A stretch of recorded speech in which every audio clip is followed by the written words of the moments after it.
नमस्कार, जय हिंद भाई। सभी का स्वागत है आपके अपने YouTube channel Rajesh sir GK के ऊपर।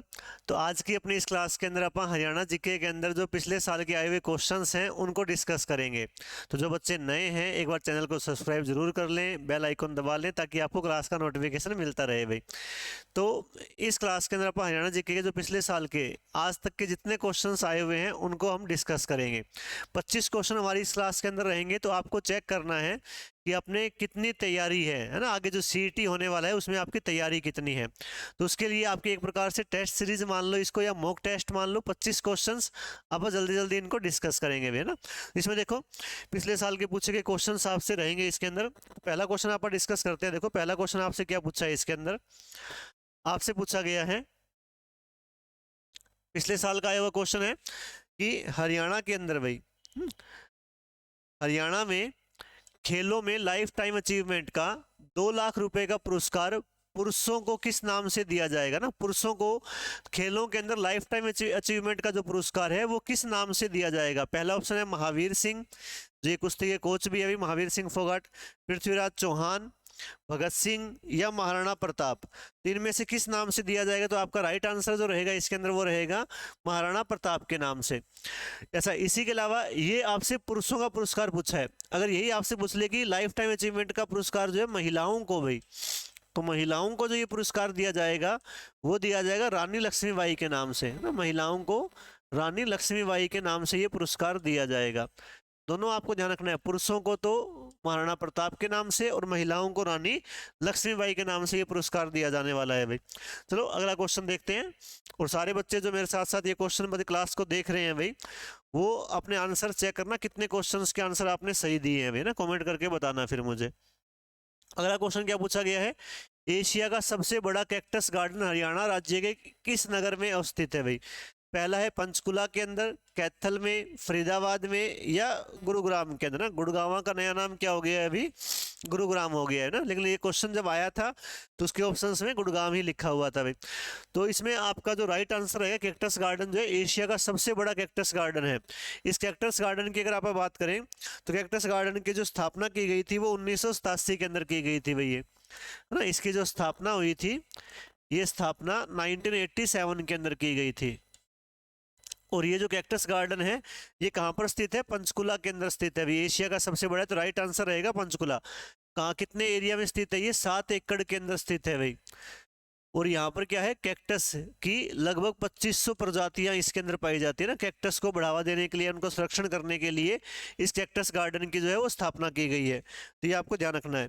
अगला क्वेश्चन, चलो अगले क्वेश्चन की ओर चलते हैं। यहाँ पर नेक्स्ट क्वेश्चन आपसे पूछा क्या है, क्वेश्चन नंबर 3।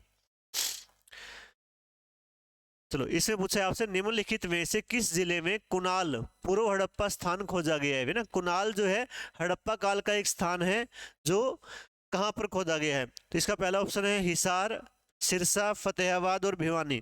तो इसका जो राइट आंसर रहेगा आपका वो क्या रहेगा, फतेहाबाद, है ना। कुणाल और बनावली 2 हड़प्पा कालीन सभ्यता के स्थान है जो कहाँ पर है, फतेहाबाद डिस्ट्रिक्ट के अंदर पाए जाते हैं। इसके अलावा आपको ध्यान रखना है, इसके नोट के अंदर बता रखा है फतेहाबाद के कुणाल की खुदाई जो है 1985 के अंदर की गई थी। 1985 में से खुदाई जो की गई थी वो किसके द्वारा की गई थी, JS खत्री और M आचार्य के द्वारा। इसी खुदाई जो है वो ध्यान रखना है आपको, JS खत्री और M आचार्य, इन दोनों के द्वारा इसकी खुदाई करवाई गई थी। अच्छा, साथ साथ आप लोगों को एक बात और ध्यान रखनी है इसके अंदर, यहाँ से प्राप्त क्या हुआ है ना, जो कुणाल है यहाँ से आप ध्यान रखेंगे, एक तो यहाँ से चांदी का मुकुट मिला है भाई। चांदी का मुकुट पूछ लेता है, क्वेश्चन इंपॉर्टेंट है ये। चांदी का मुकुट जो है वो कुणाल से प्राप्त हुआ है। इसके अलावा यहाँ से 24 कैरेट के सोने का एक हार मिला है भाई ना। 24 कैरेट का जो शुद्ध सोना माना जाता है भाई, 24 कैरेट का सोने का हार। सोने की जो शुद्धता मापी जाती है वो कैरेट के अंदर मापी जाती है। और कैरेट जो होता है वो 24 कैरेट का जो गोल्ड होता है वो सबसे शुद्ध या सबसे प्योर माना जाता है। तो ये यहाँ से मिला है। अच्छा, इसके अलावा धातुओं को पिघलाने के लिए एक भट्टी यहाँ से मिली है भाई। तो धातु होती है, उन धातुओं को पिघलाने की भट्टी भी, उनको गर्म करके यहाँ पर इनको पिघलाया जाता था। धातुओं को पिघलाने की जो भट्टी है वो भी कुणाल से प्राप्त हुई है। तो ये चीज़ आपको ध्यान रखनी है। अगले क्वेश्चन की ओर चलते हैं। यहाँ पर नेक्स्ट क्वेश्चन आपसे क्या पूछा गया है, हाँ अगला आ जाओ। अगला है कि निम्न में से कौन सी नदी प्राचीन काल में अरुणा के नाम से जानी जाती थी? बताओ शाबाश, है ना। किस नदी को पहले प्राचीन काल में अरुणा कहा जाता था? पहला ऑप्शन है आपके लिए साहिबी, इंदौरी, मारकंडा या घग्गर। इन चारों में से कौन सी नदी ऐसी है जो पहले अरुणा के नाम से जानी जाती थी? साहिबी नदी जो है ये, इसकी अगर आप बात करें तो इसका उद्गम कहाँ से होता है? सिक्कर के अंदर, राजस्थान से आती है ये। इंदौरी जो है ये भी मेवात की पहाड़ियों से निकलती है भाई, ये राजस्थान के सिक्कर के समीप इसका उद्गम होता है, अजीतगढ़ से। और ये जो है ये मेवात की पहाड़ियों से निकलती है भाई। आपसे क्वेश्चन ये पूछा है कि अरुणा नदी जो है ये किसका नाम हुआ करता, तो ये राइट आंसर क्या रहेगा आपका? मारकंडा। मारकंडा नदी जो है ये विंध्याचल की पहाड़ियों से इसका उद्गम होता है, विंध्याचल क्या, सॉरी, शिवालिक की पहाड़ियों से इसका उद्गम होता है। घग्गर भी शिवालिक की पहाड़ियों से निकलती है और ये अंबाला के अंदर अपने हरियाणा में प्रवेश करती है ना। घग्गर आपके हरियाणा के अंदर जो है सबसे महत्वपूर्ण और सबसे इंपॉर्टेंट जो है बरसाती नदी मानी जाती है भाई, ना। सबसे बड़ी बरसाती नदी भी आप बोल सकते हैं कौन सी? हरियाणा की घग्गर ही है। अंबाला में नाहन गांव के अंदर ये हरियाणा में प्रवेश करती है, बाद में हरियाणा से कहाँ चली जाती है? राजस्थान। राजस्थान से आगे घग्गर कहाँ चली जाती है? ये पाकिस्तान में चली जाती है भाई। पाकिस्तान में इस नदी को क्या कहा जाता है? हाकड़ा के नाम से इसको जाना जाता है। तो इस क्वेश्चन का जो राइट आंसर रहेगा आपका, अरुणा किसको कहा जाता है? मारकंडा को कहा जाता है, ये ध्यान रखेंगे आप। मारकंडा इसमें घग्गर में मिल जाती है भाई। अगला क्वेश्चन है, देखो क्या पूछा है आपसे कि भारत में परशुराम, है ना, भगवान परशुराम का एकमात्र मंदिर हरियाणा के किस जिले के अंदर है भाई? भगवान परशुराम का मंदिर कहाँ पर है? पानीपत में है, भिवानी के अंदर है, रेवाड़ी में है या यमुनानगर में है? ये अपने आप में हरियाणा के अंदर स्थित एकमात्र मंदिर है भगवान परशुराम का। बताओ जल्दी से कहाँ पर होगा ये? इसके पहले एक बात और देखो, नोट करके आपको दे रखी है अगर दिख रहा है आपको तो, भगवान विष्णु का जो एकमात्र मंदिर है हरियाणा के अंदर वो कहाँ पर है? तोशाम के अंदर है। भगवान विष्णु का एकमात्र मंदिर है तोशाम में। पूछा क्या है आपसे? भगवान परशुराम का एकमात्र मंदिर कहाँ पर है, तो आप क्या बताओगे? यमुनानगर के अंदर है। राइट आंसर क्या रहेगा इसका? यमुनानगर रहेगा भाई।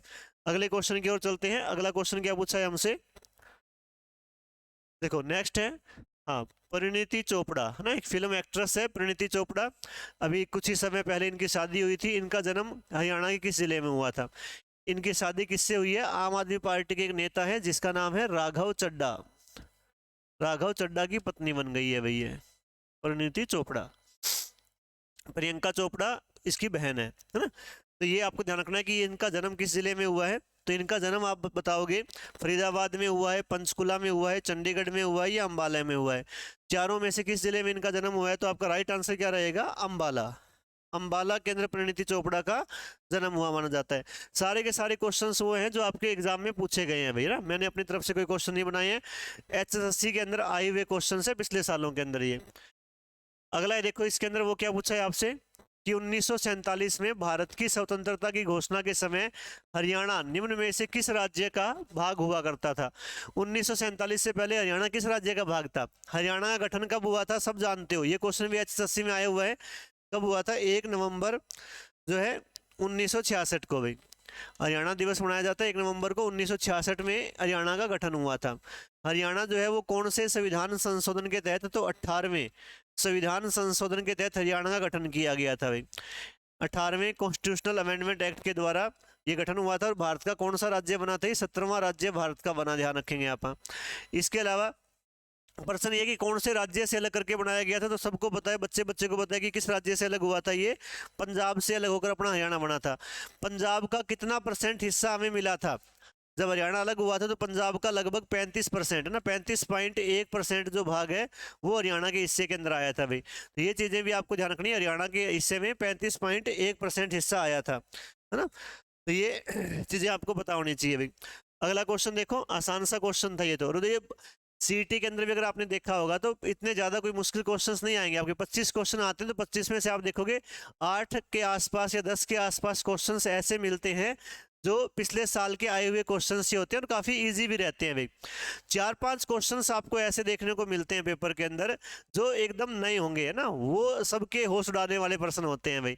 और 5-7 क्वेश्चन ऐसे होते हैं जो मीडियम लेवल के होते हैं। तो आसान भी होते हैं, मीडियम भी होते हैं और हार्ड भी होते हैं। हर तरह से पेपर सेट किया जाता है ताकि बच्चों को डिमोटिवेट ना हो जाए, है ना। एकदम सारे के सारे क्वेश्चन मुश्किल नहीं आएंगे पेपर के अंदर कभी भी। तो ये आसान क्वेश्चन भी आपको पढ़ने हैं, ये नहीं है कि आप मुश्किल मुश्किल के चक्कर में पढ़े रहें। डाटा जो है वो ज़्यादा नहीं पढ़ना है आपको, सफिशियंट पढ़ना है, ये ध्यान रखना है आपको ना। आपके पेपर के जो लायक चीज़ें हैं वो पढ़नी होती है, और प्रश्न जो पूछे जाते हैं वो भी लॉजिकल पूछे जाते हैं आपसे। ये नहीं है कि कुछ भी मुंह उठा के एग्जामिनर आपसे एग्जाम में क्वेश्चन पूछ लेगा। जो क्वेश्चन पूछा जाएगा उसके पीछे कोई ना कोई कारण होगा, या तो वो घटना आपके करंट के साथ जोड़कर उसको पूछा जाता है, या किसी और रीजन से वो क्वेश्चन पुट होता है आपसे। तो ये ध्यान रखना, कभी भी इलॉजिकल क्वेश्चन जो है वो आपसे एग्जाम में नहीं पूछे जाएंगे भाई ना। एक आधा चलो हो जाता है कई बार, लेकिन हमेशा क्वेश्चन जो रहेंगे वो पैटर्न के हिसाब से आएंगे। चलो अगला क्वेश्चन देखो, आसान सा क्वेश्चन था ये। तो अगला क्वेश्चन आपसे क्या पूछा है वो देखते हैं। क्वेश्चन नंबर अगला ये आपकी स्क्रीन के ऊपर भाई, यह अरावली पर्वतमाला हरियाणा के किस भाग में स्थित है ना। अरावली और एक पहाड़ी और है अपने हरियाणा के अंदर, जो कौन सी है, अरावली और शिवालिक की पहाड़ी। शिवालिक की जो पहाड़ियाँ है वो ऊपर वाले भाग में है हरियाणा के अंदर ना, पंचकुला की साइड जो है। और जो ये अरावली की पहाड़ियाँ हैं, शिवालिक वाली तो ऊपर की साइड है, अरावली वाली जो है वो नीचे की साइड पहाड़ियाँ हैं, मतलब दक्षिण की साइड पहाड़ियाँ होंगी। तो इसका राइट आंसर क्या रहेगा, अरावली की पहाड़ियाँ जो है वो हरियाणा के पूर्वी, दक्षिणी, उत्तरी या इनमें से कोई भी नहीं। तो किस भाग में है ये, दक्षिणी भाग में है। आप लोग जो क्लास देख रहे हैं वो मुझे बताओ, अरावली की सबसे ऊंची चोटी कौन सी है ना। अरावली की सबसे ऊंची चोटी कौन सी है, तो आप बताओगे अरावली की सबसे ऊंची चोटी है गुरु शिखर। अब यहाँ भी कई बच्चे मार खा जाएंगे, मैंने हरियाणा में सबसे ऊंची नहीं पूछा था, मैंने अरावली की सबसे ऊंची चोटी पूछा था, गुरु शिखर। गुरु शिखर कहाँ है, ये राजस्थान के अंदर। और राजस्थान का स्थान कौन सा है, माउंट आबू। माउंट आबू के अंदर ये पर्वत चोटी स्थित है, ये जो अरावली की सबसे ऊंची चोटी है भाई, माउंट आबू। इसके अलावा जो अरावली है ये कहाँ पर स्थित है, ये किन किन राज्यों में है, तो ये दिल्ली से स्टार्ट होती है। दिल्ली के बाद ये कहाँ चली जाती है, हरियाणा के अंदर चली जाती है भाई। हरियाणा से आगे ये निकल जाती है कहाँ पर, राजस्थान में। अधिकतर भाग जो है वो इनका राजस्थान के अंदर है। राजस्थान के बाद ये कहाँ चली जाती है, गुजरात में। दिल्ली से लेकर ये गुजरात तक फैली हुई है, गुजरात में अहमदाबाद तक ये पहाड़ियाँ फैली हुई है। दिल्ली में इन पहाड़ियों को क्या बोलते हैं, यहाँ पर दिल्ली में इनको बोलते हैं रायसीना की पहाड़ी। दिल्ली में रायसीना की पहाड़ी बोल देते हैं भाई। और इसी रायसीना की पहाड़ी के ऊपर हमारा संसद भवन और राष्ट्रपति भवन स्थित है, पहले वाला भी है अब वाला भी है। लेकिन ये अरावली की पहाड़ियाँ क्या है, एक प्रकार की अवशिष्ट पहाड़ियाँ हैं। अवशिष्ट किसको बोलते हैं, रेजिडुरी माउंटेन है। ये सिर्फ इसका बचा खुचा हिस्सा भी रह गया है ना, वर्षा की वजह से या टाइम बीतने के साथ साथ सूर्य की किरणें गिरती हैं, वर्षा, तेज हवाएं चलती हैं, आंधी तूफान के, इनको सबकी मार झेलनी पड़ती है अभी पहाड़ियों को, जिसकी वजह से इसका हिस्सा अधिकतर जो है टूट गया। कुछ अपने जैसे लोगों ने इसका अवैध खनन कर करके इसको तोड़ कर ले गए भाई ना। तो इसे वर्तमान में क्या है, ये केवल इसका कुछ एक हिस्सा बचा हुआ है। तो इसको इसीलिए क्या बोलते हैं आप, अवशिष्ट पहाड़ियाँ बोलते हैं ये। तो हरियाणा में जो ये अरावली की पहाड़ियाँ, ये कौन कौन से राज्य के अंदर है, हरियाणा में भिवानी है, चरखी दादरी है, गुरुग्राम है, फरीदाबाद है, मेवात है, पलवल है। इन राज्यों के अंदर क्या होगा, ये पहाड़ियाँ जो है वो फैली हुई होंगी। महेंद्रगढ़ के अंदर है ये, पलवल में सॉरी नहीं है ये, फरीदाबाद गुरुग्राम के अंदर है, चरखी दादरी के अंदर है। तो वो चीज़ें आपको इसके अंदर ध्यान रखनी है भाई, ठीक है। तो ये हरियाणा के कहाँ कहाँ राज्यों में है वो भी आपको पता होनी चाहिए। और हरियाणा में इसकी सबसे ऊंची चोटी कौन सी है वो आप मुझे कमेंट करके बताओ भी, है ना। हरियाणा में अरावली की सबसे ऊंची चोटी कौन सी होगी। चलो अगले क्वेश्चन की ओर चलते हैं। इतने एक ये क्वेश्चन है, पिछले साल मतलब आया हुआ क्वेश्चन है एचएसएससी के अंदर, रेवड़ी तथा गज्जक हरियाणा के कौन से शहर की प्रसिद्ध है अभी ना। अभी सर्दियां आ गई है तो रेवड़ी और गज्जक जो है काफी सारी चलने वाली है। अभी रेवड़ी और गज्जक जो है हरियाणा में कौन सी जगह पर प्रसिद्ध है, किस जिले की प्रसिद्ध है, तो आपका राइट आंसर क्या रहेगा, रोहतक। रोहतक की रेवड़ी और गज्जक प्रसिद्ध है भाई। चलो अगले क्वेश्चन की ओर चलते हैं। अगला है, निम्न में से हरियाणा के कौन से गोल्फ प्लेयर ने एशियन गेम 2010 में है ना, एशियन गेम 2010 में रजत पदक जीता था भाई। तो एशियन गेम्स 2010 में रजत पदक जीतने वाला हमारा गोल्फर कौन है, एक तो ऑप्शन दे रखा है आपको, सुमित खांगर, चंदगी राम, अभिनव लोहान और रमेश कुमार। तो इन चारों में से गोल्फ खेलता कौन है, तो गोल्फ खिलाड़ी जो है वो उसका नाम है अभिनव लोहान। अभिनव लोहान जो है 2010 के एशियन गेम्स में इन्होंने रजत पदक जीता था भाई। इसके अलावा 2022 के अंदर 2022 के जो नेशनल गेम्स हुए थे ये कहाँ हुए थे, गुजरात में ना। गुजरात के अंदर क्या हुए थे, नेशनल गेम्स हुए थे भाई, राष्ट्रीय खेल जिसको बोलते हैं अपने भारत के हुए थे ये। इन नेशनल गेम्स में भी अभिनव लोहान ने क्या किया है, इन्होंने रजत पदक जीता है भाई। तो ये भी आप लोगों को ध्यान रख लेना है साथ में। एशियन में तो जीता ही जीता है, नेशनल गेम्स में भी इन्होंने रजत पदक जीता था ये। ठीक है, अगले क्वेश्चन की ओर चलते हैं। अगला है देखो कि 17वीं शताब्दी में महेंद्रगढ़ के किले का निर्माण किसने करवाया था ना। 17वीं शताब्दी के अंदर महेंद्रगढ़ के किले का निर्माण किसके द्वारा करवाया गया था। महेंद्रगढ़ के किले को क्या बोल देते हैं आप, कानौड़ का किला भी बोल देते हैं इसको ना, तो वो ध्यान रखना। इसका निर्माण किसने करवाया था, अकबर ने नहीं होगा, अकबर बाबर ने नहीं करवाया, तांत्या टोपे या हेमू, इन दोनों में से किसने इसका निर्माण करवाया था, तो ध्यान रखेंगे तांत्या टोपे के द्वारा इसका निर्माण करवाया गया था। तो ये तांत्या टोपे आप लोग ध्यान रखेंगे भाई। इसके अलावा अगला क्वेश्चन क्या पूछा है आपसे, अगला है कि हरियाणा में 8 मई 1976 को प्रथम आकाशवाणी केंद्र जो है भाई, 8 मई 1976 डेट भी ध्यान रखनी है आपको, पहला आकाशवाणी केंद्र आरंभ हुआ था, है ना, आरंभ हुआ था। ये कहाँ हुआ था ये आपको बताना है भाई। पहला है रोहतक में, फरीदाबाद में, पंचकुला में या अंबाला में, बताओ शाबाश। इन चारों में से कौन सा स्थान ऐसा है जहां पर हरियाणा का पहला आकाशवाणी केंद्र स्थापित हुआ था। तो आपको ध्यान रखना है पहला आकाशवाणी केंद्र कहाँ लगा था हमारा, रोहतक के अंदर लगा था। दूसरा आकाशवाणी केंद्र कहाँ स्थापित हुआ था हमारा, कुरुक्षेत्र के अंदर। दूसरा कुरुक्षेत्र के अंदर लगा था ये 24 जून 1991 को भाई। और तीसरा जो लगा था वो लगा था हिसार के अंदर भाई। ये कब लगा था, 26 जनवरी 1999।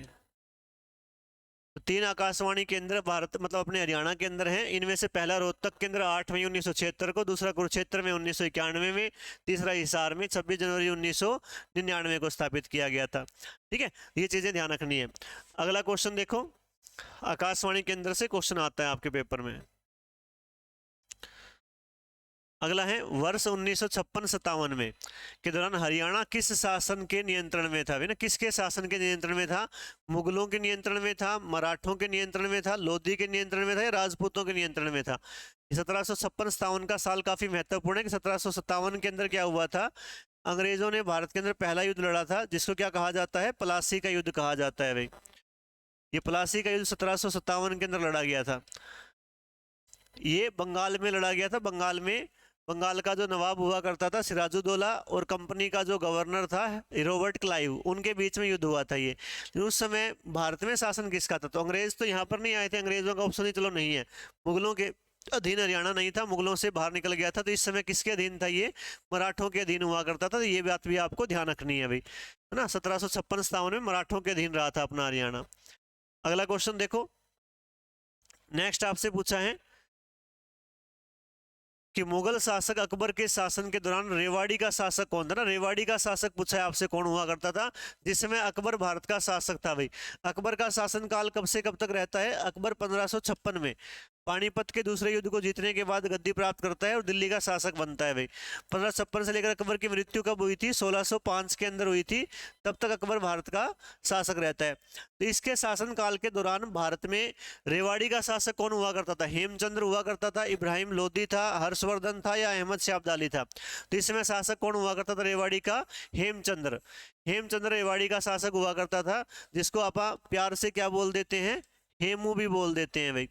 इस हेमू ने क्या किया था, हुमायूं के मरने के बाद जब हुमायूं सीढ़ियों से गिरकर मर गया था दिल्ली का शासक, इसने मौके का फायदा उठाया और हेमचंद्र ने क्या किया था, दिल्ली की गद्दी पर कब्जा कर लिया था और उपाधि धारण की थी इसने, जिसका नाम क्या था उपाधि का, विक्रमादित्य। तो विक्रमादित्य की उपाधि धारण करने वाला ये भारत का अंतिम शासक माना जाता है। कुल 14 शासकों ने विक्रमादित्य की उपाधि धारण की थी और ये 14वां ही था भाई, 14वां शासक था। पहला जो था चंद्रगुप्त द्वितीय माना जाता है जिसने विक्रमादित्य की उपाधि को धारण किया था। इसके अलावा जो हेमू है, इसी हेमू के साथ ही क्या हुआ था फिर बाद में 1556 के अंदर पानीपत का दूसरा युद्ध लड़ा गया था। पानीपत का दूसरा युद्ध भाई। इस दूसरे युद्ध में क्या हुआ था, अकबर ने हेमू को हराकर दिल्ली गद्दी को वापस प्राप्त कर लिया था भाई। और अकबर का इस समय सेनापति कौन हुआ करता था, जिसका नाम ध्यान रखेंगे आप, बैरम खान। युद्ध तो बैरम खान ने लड़ा था, नाम अकबर का आता है भाई। तो बैरम खान इसका संरक्षक था अकबर का। तो ये चीजें भी आपको इसमें ध्यान रखनी है। अगला क्वेश्चन देखो, अच्छा इसमें हर्षवर्धन दे रखा है, हर्षवर्धन की राजधानी कौन सी थी, ये क्वेश्चन काफी बार आता है। हर्षवर्धन की राजधानी क्या हुआ करती थी, थानेश्वर। थानेश्वर जो है वो इसकी राजधानी हुआ करती। थानेश्वर है कहाँ पर, ये कुरुक्षेत्र के अंदर भाई ना, कुरुक्षेत्र के अंदर ये थानेश्वर है। तो हर्षवर्धन की राजधानी थी। और एक राजधानी और थी थानेश्वर के अलावा, इसकी राजधानी थी कन्नौज। कन्नौज को भी इसने अपनी राजधानी बनाया था, ये ध्यान रखेंगे आप। अहमद शाह अब्दाली जो है ये पानीपत के तीसरे युद्ध के अंदर आया। चलो अगला है, हरियाणा में कितने वन्य जीव संरक्षण क्षेत्र है ना। हरियाणा में कितने वन्य जीव संरक्षण क्षेत्र है। तो हरियाणा के वन्य जीव संरक्षण क्षेत्र की अगर आप बात करें तो हरियाणा में जो वन्य जीव अभ्यारण्य है भाई, हरियाणा के वन्य जीव अभ्यारण्य अगर पूछे तो हरियाणा के वन्य जीव अभ्यारण्य तो है 8। इसके अलावा हरियाणा में वन्य जीव संरक्षित क्षेत्र पूछे, वही संरक्षित पूछा है, आप संरक्षण पूछा है आपसे, तो वन्य जीव संरक्षित क्षेत्र अगर पूछे तो वो कितने अपने हरियाणा के अंदर 2 है। एक सरस्वती वन्य जीव संरक्षित क्षेत्र है और एक बीर शिकारागढ़ जो है वन्य जीव संरक्षित क्षेत्र है। जो सरस्वती वन्य जीव क्षेत्र है वो कहाँ पर है, कैथल के अंदर। और बीर बारा जो है वो कहाँ पर है, जींद के अंदर भाई। सरस्वती वाला जो है वो कहाँ पर है, सरस्वती वन्य जीव संरक्षण क्षेत्र जो पूछे आपसे, तो ये तो आप बताओगे कहाँ पर है सर, ये है कैथल के अंदर।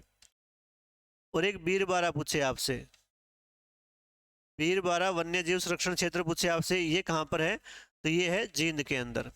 2 संरक्षित क्षेत्र हैं हमारे, रिजर्व एरिया जो है वो 2 माने जाते हैं। वैसे टोटल वन्य जीव अभ्यारण्य पूछे आपसे तो वो कितने बताओगे आप लोग, 8 है ना, ये भी आपको ध्यान रखना है। अगले क्वेश्चन की ओर चलते हैं। अगला क्वेश्चन क्या है, अच्छा जो बच्चे क्लास को देख रहे हैं जिन्होंने शेयर नहीं की है और सब्सक्राइब नहीं की है भैया ना, एक बार चैनल को सब्सक्राइब जरूर कर ले और क्लास को शेयर कर दें भैया ना, अगर क्लास आपको ठीक लग रही है तो। इसके बाद देखो अगला क्वेश्चन क्या पूछा है आपसे, अगला है कि हरियाणा के किस किले को पृथ्वीराज चौहान के किले के नाम से जाना जाता है ना, ये क्वेश्चन भी काफी बार आता है। हरियाणा के किस किले को पृथ्वीराज चौहान के किले के नाम से जाना जाता है। पहला है असीगढ़ का किला, लोहारू किला, माधोगढ़ का किला या गासरा किला। इनमें से कौन सा किला जो है वो पृथ्वीराज चौहान के किले के नाम से जाना जाता है, बताओ शाबाश सारे बच्चे। तो कौन सा किला जाना जाएगा, वो जाना जाता है असीगढ़ का किला। और असीगढ़ का किला जो है ये है कहाँ पर, तो आप कहोगे सर ये किला जो है ये आंसी के अंदर है। आंसी के अंदर शस्त्र निर्माण के लिए इसका प्रयोग किया जाता था, हथियार वगैरह यहाँ पर रखे जाते थे, तो वो चीजें भी आपको इसमें ध्यान रखनी है। अगला देखो इसमें अगला क्वेश्चन क्या पूछा है आपसे, अगला है कि हरियाणा के राजनीतिक मानचित्र में सबसे पश्चिमी जिला कौन सा है। पश्चिमी कौन सा होता है, 4 दिशाएं होती हैं इस तरह से देखो, एक सबसे ऊपर जो है ये होती है उत्तर, सबसे दक्षिण में जो होती है ये कौन सी होती है, ये होती है दक्षिण, इस साइड कौन सी होती है पूर्व, और यहाँ कौन सी हो जाएगी पश्चिम। तो सबसे पश्चिम में पूछा है कौन सा जिला है, भिवानी है, फतेहाबाद है, हिसार है या सिरसा है। सारे के सारे पश्चिम की साइड है वैसे जिले ये, लेकिन सबसे पश्चिमी जिला पूछा है आपसे कौन सा बताओगे आप लोग, सिरसा। सिरसा सबसे पश्चिमी जिला हो जाएगा अपने हरियाणा का। सबसे उत्तर में कौन सा हो जाएगा, सबसे उत्तर में कौन सा हो जाएगा, पंचकुला सबसे ऊपर की ओर हो जाएगा भाई। तो ये जिले आपको ध्यान रखने हैं इसके अंदर, हाँ चारों दिशाओं का ध्यान रखना है हरियाणा के अंदर भाई। अगला है कि हरियाणा के किस झील में स्नान करने से भटकती और दुखी आत्माओं को शांति मिलती है भाई ना। ये आप जैसी जो भटकती हुई आत्माएं हैं, उन भटकती हुई आत्माओं को शांति कहाँ मिलेगी, किस झील के अंदर स्नान करने से भटकती आत्माओं को शांति मिलती है ना। आप तो भटकती आत्माएं नहीं हो, आप तो पढ़ रहे हो घर पर बैठे हुए आराम से ना, भटकती आत्माओं की बात है। तो ये सूरज कुंड झील है, बड़खल झील है, हथिनी कुंड है या सनित सरोवर है। तो भटकती आत्माओं को शांति कहाँ मिलती है, सनित सरोवर ना, सनित सरोवर में स्नान करने से मिलेगी। और सनित सरोवर है कहाँ पर, ये कुरुक्षेत्र के अंदर है, ये बात भी आपको ध्यान रखनी है इसमें। अगला है देखो इसमें अगला क्या पूछा है आपसे कि श्रीमती संतोष यादव थी ना, संतोष यादव भाई किस पद के ऊपर रही है, ये हरियाणा की राज्यपाल थी, हरियाणा की विधानसभा की उपसभापति रही है, हरियाणा विधानसभा की सभापति रही है या हरियाणा के अंदर विपक्ष की नेता रही है। संतोष यादव इनमें से किस पद के ऊपर रही है, तो आपको ध्यान रखना है संतोष यादव जो है ये हरियाणा विधानसभा की उपसभापति रही है भाई। और हरियाणा विधानसभा की पहली उपसभापति कौन थी, वो भी महिला थी। हरियाणा विधानसभा की पहली उपसभापति कौन बनी थी, सन्नो देवी। सन्नो देवी भी हरियाणा विधानसभा की पहली उपसभापति थी भाई। सन्नो देवी ही पहली उपसभापति थी और सन्नो देवी क्या बनी थी, पहली सभापति भी बनी थी भाई। हरियाणा विधानसभा की पहली सभापति पूछे आपसे तो भी किसको बताओगे? शन्नो देवी। और भारत के किसी भी राज्य की विधानसभा में बनने वाली ये क्या थी? पहली महिला जो है सभापति थी। हरियाणा नहीं, हरियाणा के किसी भी राज्य में बनने वाली पहली महिला सभापति यही थी, शन्नो देवी जो है ये। ठीक है, तो इनका आपको ध्यान रखना है। इसके बाद अगला क्वेश्चन जो आपसे पूछा गया, संतोष यादव, एक चीज और, संतोष यादव पर्वतारोही भी रही है। संतोष यादव मतलब विश्व की पहली महिला है जिन्होंने 2 बार माउंट एवरेस्ट के ऊपर जो है वो मतलब चढ़ाई की थी, फतेह की थी वहां पर, है ना। वो भी आप लोगों को ध्यान रखना, उनका नाम भी संतोष यादव, यही ध्यान रखना। अगला है कि हरियाणा सरकार द्वारा प्रोजेक्ट सलामती जो है चलाया जा रहा है, यह किससे संबंधित है भाई? पहला है खाद्यान्न उत्पादन से, कन्याओं की शिक्षा से, बाल अक्षरम से, या परिवार नियोजन से। तो प्रोजेक्ट सलामती का संबंध किससे है? फैमिली प्लानिंग या परिवार नियोजन से। ये तो आपको योजनाएं सारी याद रखनी पड़ेगी, कौन सी योजनाएं किस चीज से संबंधित है भाई। इसका ये आया हुआ क्वेश्चन है, परिवार नियोजन, ध्यान रखेंगे आप। अगला ये क्वेश्चन भी काफी बार एग्जाम में देखने को मिलता है, चंडीगढ़ शहर का प्रधान आर्किटेक्ट कौन था? आर्किटेक्ट आ जाए या पेपर में वास्तुकार लिखा हुआ आ जाए ना। हरियाणा का या चंडीगढ़ का वास्तुकार जो है वो कौन था? ली कार्बूजियर, जेसी शर्मा, जेएल नेहरू, जवाहरलाल नेहरू, या मोहिंदर लांबा। तो इसमें आपको जानना कि ये चंडीगढ़ शहर का जो आर्किटेक्चर था उसका नाम क्या था? ली कार्बूजियर, जो फ्रांस का व्यक्ति था भी ना। HSSC के अंदर पूछा गया क्वेश्चन है पिछली बार का ही, तो फ्रांस से संबंधित था ली कार्बूजियर, ये ध्यान रखेंगे ना। आसान है, आपने पढ़ भी रखा होगा इस चीज को तो भाई।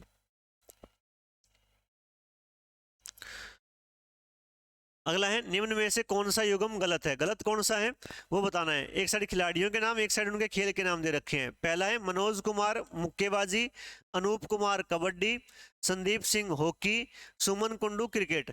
तो मनोज कुमार मुक्केबाजी बिल्कुल सही है, अनूप कुमार कबड्डी खेलते हैं, संदीप सिंह हॉकी के खिलाड़ी हैं, सुमन कुंडू जो है ये क्रिकेट से संबंधित नहीं है। सुमन कुंडू जो है ये क्या है? ये रेसलर है, पहलवान है भाई ये। और ये सुमन कुंडू का संबंध किस जिले से है? ये जींद जिले से है ये। तो आपको गलत निकालना है, तो गलत कौन सा हो जाएगा? सुमन कुंडू क्रिकेट वाला जो है ये गलत दे रखा है अभी आपको। अगला देखो, आपसे पूछा है कि भिंडावास वन्य जीव अभ्यारण्य किस जिले के अंदर है ना। भिंडावास कुरुक्षेत्र के अंदर है, सिरसा में है, झज्जर में है, या पंचकुला के अंदर है? इनमें से बताओ किस जिले के अंदर जो है भिंडावास जो है ये स्थित है भाई। भिंडावास जो है इसकी स्थापना कब हुई थी? 1986 के अंदर हुई थी भाई, है ना। भिंडावास जो है 7 मई 1986 को इसकी स्थापना की गई थी वन्य जीव अभ्यारण्य के रूप में। है कहाँ पर ये? तो आपका राइट आंसर रहेगा झज्जर के अंदर है ये। भिंडावास से एक बात और ध्यान रख लेंगे, भिंडावास जो वन्य जीव अभ्यारण्य है इसी से एक नदी बहती है जिसका नाम है साहिबी। साहिबी नदी जो है इसी वन्य जीव अभ्यारण्य से होकर बहती है। और झज्जर के में भिंडावास के अलावा एक और है जिसका नाम है खप्परवास। खप्परवास वन्य जीव अभ्यारण्य जो है ये भी कहाँ पर मिलेगा आपको? झज्जर के अंदर मिलेगा। झज्जर के अंदर 2 है, भिंडावास और खप्परवास। इसी प्रकार से पंचकुला के अंदर भी 2 है, खोली रेतान और वीर शिकारगढ़, है ना। खोल ही रेतान, खोल ही रेतान और वीर शिकारगढ़।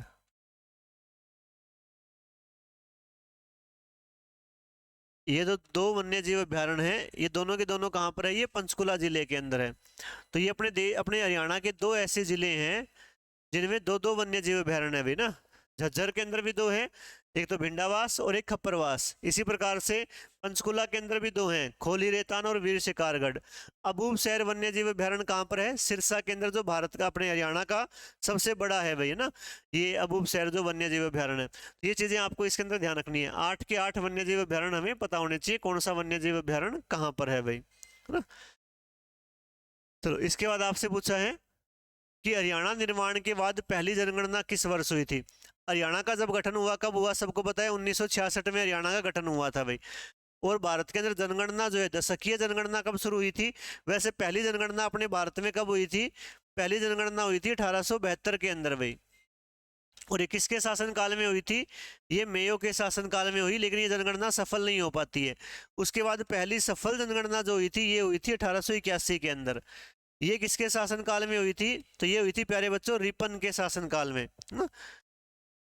वायसराय था उस समय रिपन, रिपन के शासनकाल में हुई। इसके बाद क्या होता है, इसके बाद भारत के अंदर दशकीय जनगणना की शुरुआत हो जाती है भाई, दशकीय जनगणना की शुरुआत होती है। दशकीय जनगणना का मतलब होता है हर 10 साल के बाद जनगणना होनी शुरू हो गई। 81 के बाद 1891 में हुई, 1901 में, 1911 में, 1921 में। 1921 वाली जो जनगणना है ये आप लोगों को ध्यान रखनी है।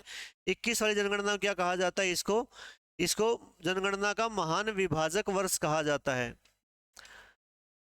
इसको महान विभाजक वर्ष कहा जाता है जनगणना का, क्योंकि ये एकमात्र ऐसी जनगणना है 1921 वाली जनगणना जिसमें भारत की जनसंख्या क्या है, उसकी वृद्धि दर जो है वो नेगेटिव रही थी। जनसंख्या बढ़ने की बजाय जनसंख्या घटी हुई मिली थी। यहाँ पर महामारी वगैरह फैली थी इस समय, स्पेनिश फ्लू फैला था, प्लेग फैला था, और इसके अलावा 1914 से लेकर 1918 के बीच में पहला विश्व युद्ध लड़ा गया था, जिसमें बहुत सारे भारतीय लड़ने के लिए दूसरे देशों के अंदर गए थे भाई।